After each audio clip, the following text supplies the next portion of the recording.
Sup, nerds? I'm Tom. I'm Wes. Thanos versus Voldemort. Let's do it.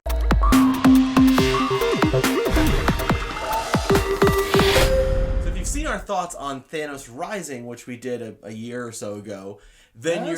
2018. This came out when Infinity War came out. Endgame was a year ago now. Oh my god. I know, right? 2020 has been the longest year. So if you've seen our thoughts on Thanos Rising, which we recorded like 2 years ago or so, then you pretty much already know how we feel about this game, because it is, in all intents and purposes, a retheming of the same game. And there are some very minor differences that are mostly just like thematics, because in Thanos Rising, he's trying to collect the Infinity Stones, and in Death Eaters Rising, they're trying to corrupt locations to bring Voldemort back.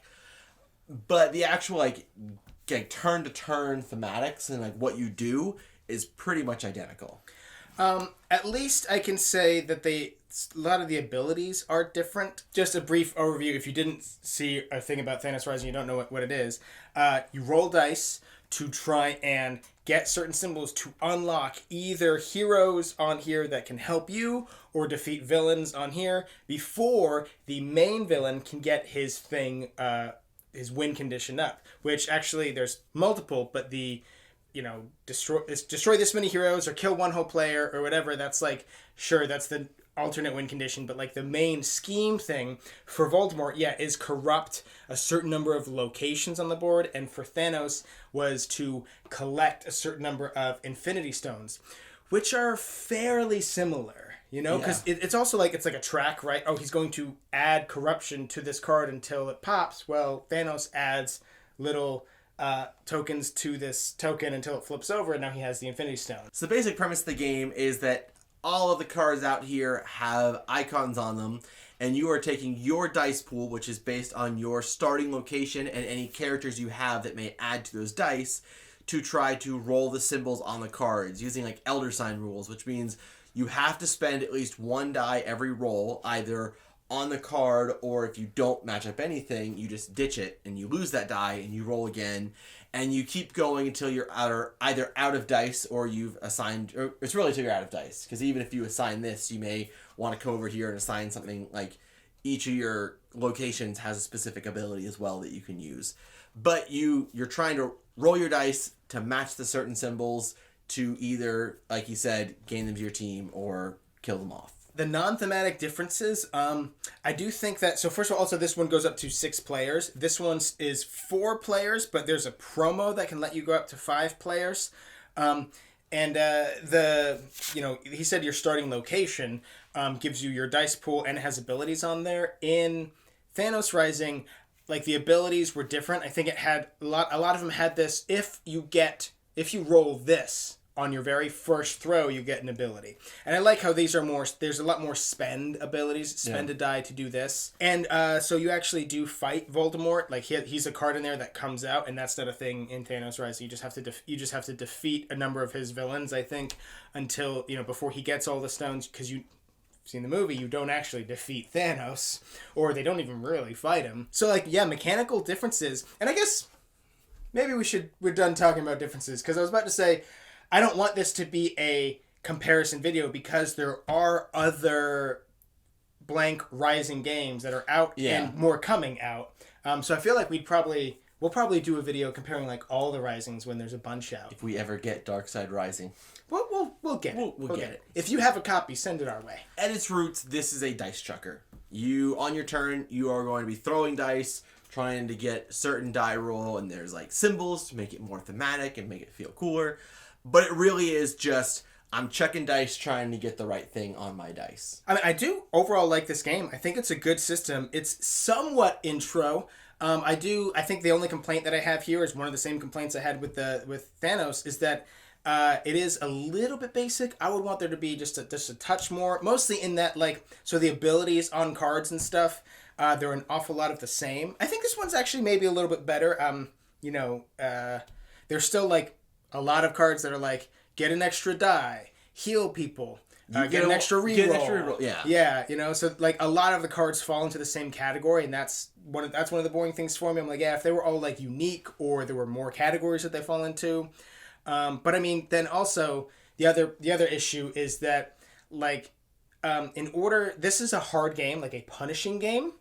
but not because it's like, ooh, I should have spent these 2 as a wild resource, so I could have come here, and that way if I'm right here, then I'm 1 step away and this person can't get me. It's more just like, everybody takes a damage. And now everybody takes a damage, and 4 of these people die, and then all this bad stuff happens. Yeah. You know what I mean? It's more just like, your numbers are bigger than my numbers, that's why it's hard. And like, even like when you go and fight off the bad guys at the locations, which is part of how you win by killing enough. Like, you win by killing Voldemort, but you can only do as much damage to Voldemort as bad guys that you've also killed. So you do need to kill at least 5 bad guys off. But like, trying to get the good guys is roll the right dice and get them. Killing the bad guys is roll all these dice to do a damage to them. And like, some of them have 2 health, but some of them have like 3 health or 4 health. So you're like, I did all this stuff and busted it to hit this guy, and I get to put 1 cube on him. Well, at the same time, my guys all have like 4 cubes on them. So I'm not saying like it's imbalanced. It is a difficult game, and it feels punishing, which I remember Thanos Rising also felt like the whole time you're like clawing your way to victory. There is no like, we crushed it this game. But to be honest, I mean, those complaints are pretty minor. And I mean, they're the same between both of them. So, and because they're so similar, I mean, really, I think just pick whichever theme you like better. Like, I'm not a big fan of Harry Potter. But I'm kind of glad that Wes has that one and I have this one, because I think these Rising games are actually starting to become one of the like staple games that I would suggest people have for like intro gamers. Like, I always think that like everybody should have a copy of King of Tokyo. Everybody should have a copy of Small World. But like, okay, like let's say there's a list of 10 or 15. I'm like, you should have like at least 2 or 3 of these, right? Yeah. I would almost start putting these on there, because I'm like, they're pretty good to teach new players mechanics, you know? I'd probably say start with King of Tokyo, and if you like that game, this is a great next step for you. I mean, yeah, I don't know if I agree with that comparison. I mean, that's competitive. That's Yahtzee rules. Yeah, I mean, it's co-op and different. I mean, yeah, it's still roll like, dice to do. Mechanically, it's different, but it's that idea that the game is based on you rolling dice. Yeah, that is the important part of this game. Is it's super luck based, and if you like that, if you're just like, I'm chucking these big dice and I'm doing all this stuff, and you like that, like, yeah, check this one out, because you're gonna like it. Okay, but let's say if like someone was like, these are the games that I have for intro gamers to teach to new players, I would put the Rising in that category. I would say like, if I were to make a list again of like probably 10 or 15 different ones, you know, I would throw this one on there. I think I just don't like this game as much as you do. Well, okay, like but also though, I've played it with a lot of other people who love it. That's fair. I mean? Yeah, basing that on because of the amount of people. Because for me, I'm like, I would be okay not to play this game. Like, I kind of want Darkside Rising just because it's the Star Wars theming of it. Right.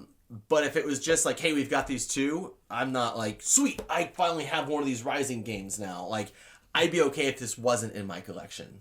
I'm surprised. So, I'm surprised that I like it more than you. Saying it's a staple is not. I would disagree with that. That's a staple. I think it's becoming a staple, you know, and especially in that category at least. Yeah, interesting.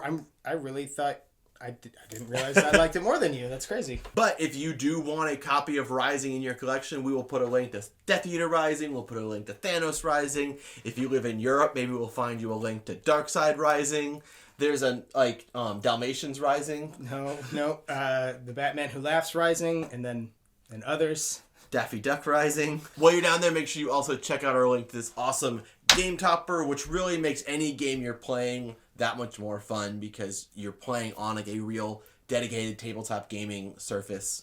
Definitely recommend you check it out. We really love it. Also, while you're down there, make sure you subscribe to our channel so you'll never be bored.